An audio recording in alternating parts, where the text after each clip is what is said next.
This episode is brought to you by FX's Welcome to Wrexham. Celebrity owners Rob McElhenney and Ryan Reynolds' small-town Welsh football club is fighting for a chance at promotion. These two Hollywood stars lead a team in the midst of history in the making, while dedicated staff and supporters hold on to a dream of returning the team and this working-class town in Wales to glory. FX's Welcome to Wrexham premieres September 12th on FX. Stream on Hulu. This is Optimal Relationships Daily, episode 1889. Sorry, but your ex is probably not a narcissist. By Keith Wilson of KeithWilsonCounseling.com. Hello, everybody, and thanks so very much for joining once again today on Optimal Relationships Daily. I'm your host and narrator, Greg Audino, ready to share with you another hand-picked article about how to better your relationship with yourself and others. Today's comes from Keith Wilson. And while the title is very appetizing, I assure you there is a lot more to this read than meets the eye. So listen closely as we jump into this post, as well as my own commentary afterwards, and optimize your life. Sorry, but your ex is probably not a narcissist. By Keith Wilson of KeithWilsonCounseling.com. In 1969, George Miller, the president of the American Psychological Association, urged psychologists to give psychology away.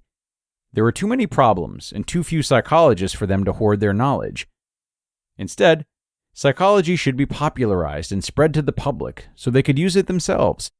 It was in this spirit that thousands of self-help articles, books, podcasts, videos, blog posts, and social media memes have been conceived.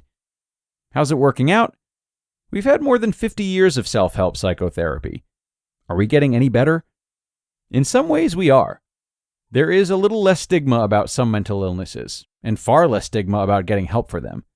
People readily claim to have minor variations of ADD, OCD, and PTSD. They're getting better at talking about some feelings. 91% of the users of Hinge, the dating website, prefer to date someone in therapy. Now, when people first come to my office, they already know the cognitive behavioral tips I used to have to teach them. They have apps on their phones that train them on how to relax. Psychological concepts such as addiction, assertiveness, attachment, codependency, dysfunction, narcissism, projection, self-esteem, traumatic bonding, triggering, and toxic masculinity have become everyday language.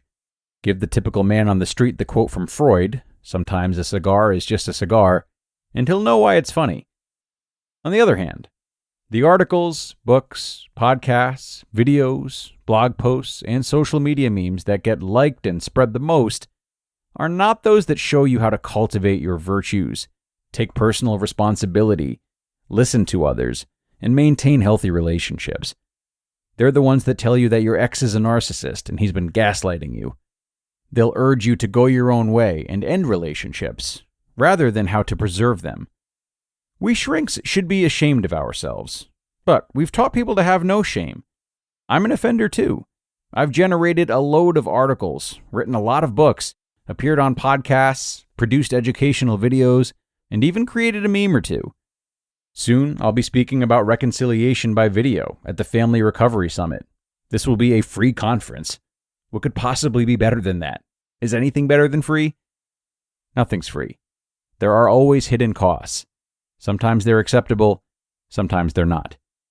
There are advantages to getting your therapy through self-help. You don't have to make an appointment, put pants on, or show up on time. No one ever has to know except for your librarian, bookseller, Google, or the overworked people at the Amazon warehouse. If you read or watch online, you can clear your history or use private mode. Depending on who you're reading or listening to, you could end up learning as much or more about your condition as the best educated therapist you can find. But if you do not have an opportunity to talk about what you think you are learning, you might be getting it wrong. You're not accountable for following up on their advice, and they are minimally accountable for the advice they're giving. Also, most self-help sources only espouse a single point of view. If your case is complicated, or if you simply pick the wrong source, it might take you off track. The biggest flaw of self-help, in all its forms, has to do with something called the hermeneutic horizon. It's hard to learn what you don't know. and it's almost impossible to be told what you don't want to know. It's all beyond your hermeneutic horizon. When I'm doing psychotherapy with a client, I always try to hit the edge of their hermeneutic horizon, that sweet spot between what they already know and what they cannot accept or understand. If I introduce something too far beyond, at best it goes nowhere. At worst, it alienates them and becomes a barrier between us. On the other hand, if I know the client's history, I know their point of view and frame of reference. I can present a perspective that they can accept while still challenging them a little. As I give them new information, I can observe how they're receiving it and alter what I'm saying on the fly.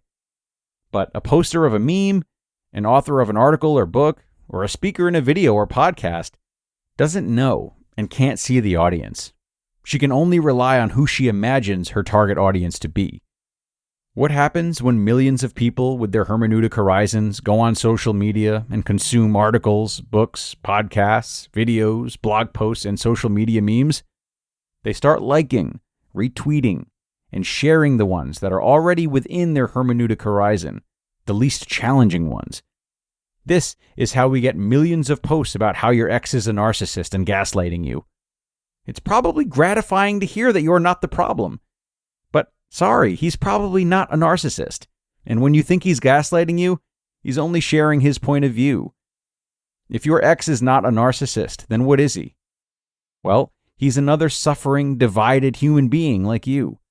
He certainly has narcissistic tendencies, just as you do, and me. It's not a matter of whether a person is a narcissist or not. It's how narcissistic are they. Psychotherapy was never meant to facilitate putting people like your ex in a box called narcissism and dismissing everything they have to say. We do better when we erase stigma and recognize our own pathologies. Here's some irony for you. Narcissism is all about having a constricted hermeneutic horizon. To the extent you're narcissistic, all you know is your own point of view, and nobody can tell you anything. Given enough sessions, a therapist can gently help you see the things about yourself that you don't want to know, but that you need to know if you want to grow. So, it is clearly better to go into therapy than to rely on self-help. But here's the thing. Therapy for as many sessions as needed may be impossible. Just as George Miller said in 1969, there ain't enough shrinks in the world to fix everything that's screwed up. He didn't say it that way, but he would have if he could have tailored his message for a particular audience. We need self-help because there's not enough professional help. Therefore, if you use self-help, use it wisely. If you use self-help, you will find some speakers or authors who will tell you things you like to hear. They might provide you with a better argument for your position. That kind of information has some value. It reinforces old lessons. But listen closely to the messages you don't understand or could even object to. That's how you grow. That's how you get free from whatever mire you're stuck in. You just listened to the post titled, "Sorry, but your ex is probably not a narcissist," by Keith Wilson of KeithWilsonCounseling.com. Wait, are you gaming? On a Chromebook? Yep. It's got a high-res 120Hz display, plus this killer RGB keyboard. And I can access thousands of games anytime, anywhere. Stop playing. What? Get out of here. Huh? Yeah, I want you to stop playing and get out of here so I can game on that Chromebook. Got it. Discover the ultimate cloud gaming machine, a new kind of Chromebook. This episode is brought to you by Undeniably Dairy.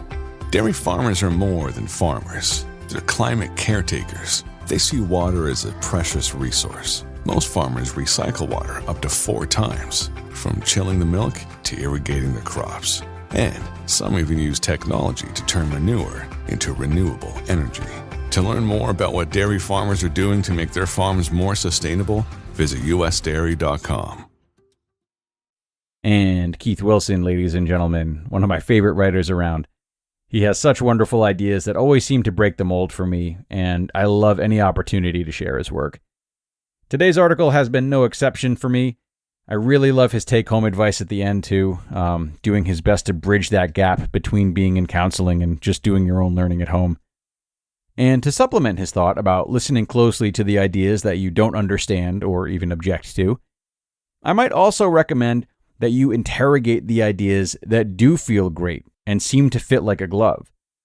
Ask yourself how they might not be exactly right for you. What exceptions could be made to any of the seemingly concrete pieces of advice or knowledge you're being exposed to? Always challenge and search for that gray area, that which exists beyond your initial response. As my philosophy teacher said on our last day of class, question everything. And it doesn't mean you have to walk away convinced of the opposite interpretation that you started with. But it does get you in the habit of seeing multiple sides and thinking a bit deeper, which I dare say there is always room for. Okay, that's going to wrap us up for today, everyone. Thank you as always to Keith for his work, and thanks to you for being here, making another episode possible, and doing right by your relationships. Enjoy the rest of your weekend, and I look forward to sharing more content with you tomorrow. That's where your optimal life awaits.